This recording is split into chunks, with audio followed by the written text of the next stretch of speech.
Any guesses as to what Halloween costume the mayor will be wearing at his party? TV host? TV host? That was a costume more years ago. That's right. Didn't last that long. No. Brief but shining moment. Here's the nice poster. There you are, right? What are you going to wear? Do you know? Yeah, I'm going to be a paramedic this year. Last year as a firefighter, this year a paramedic.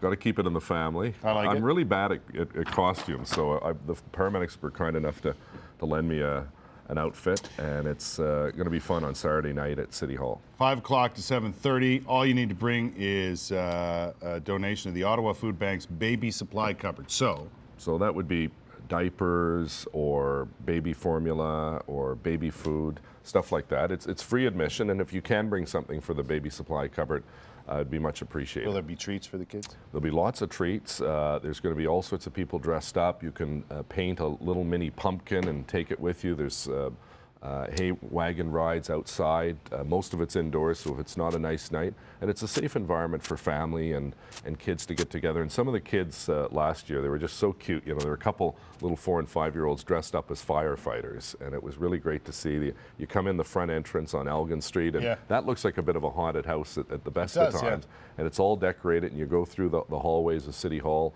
and some of the councillors get dressed up. And it's a way of, you know, us giving families who may not want to send their kids out on Halloween night because it's a school night, or you know, feel more safe and comfortable in an enclosed environment. It's this Saturday from 5 to 7:30. It's a great time. We've been there before and had a blast. And we'll get probably a couple thousand people. We have candy and little gifts for the kids, and it's a lot of fun. All right. Well, listen, some reaction to your budget. Some people are saying your numbers are not accurate. What do you say to that? Well, you know, the numbers are accurate because they're put together by our city staff who are professionals, and we've brought a budget in with the lowest tax rate in 6 years at 2.09%. And, you know, some people say, well, we want a lower tax rate. Well, there's a balance when you're putting a budget together because we're a growing city. Unlike some other cities, especially in the States where there's a shrinking population, we have great growth going in Barrhaven and Riverside South and in the East End. And in order to provide services for those areas, we had to open, for instance, this year 2 fire stations, one in Barrhaven and one in Stittsville. And you have to staff those. So those are growth related costs. I hazard to guess it'd be difficult to find a good Canadian city where tax rates are going down.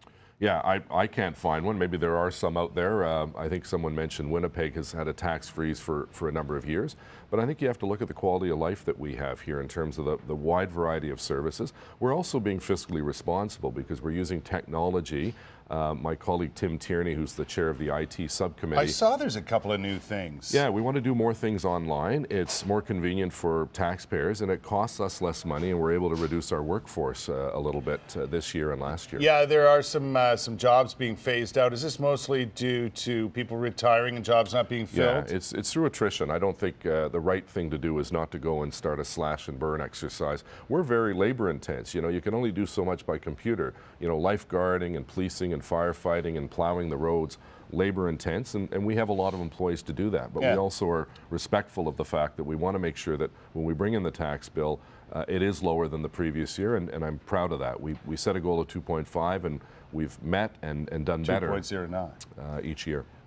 Some would say those numbers are incorrect because, for example, the water and sewer rates are going to go up by, what, 6 or 7%, and not until the new year. So that throws off your calculations. Well, not really, because that is a separate bill and it's a user fee. I'm not trying to be too cute by half, but you know, your tax bill is your tax bill for all those services that you get. And when you think of the services you get, you know, police, fire, recreation, housing, maintenance, arenas, you know, it's a very, very hydro, water and so on. You get a lot of services paid for by the city.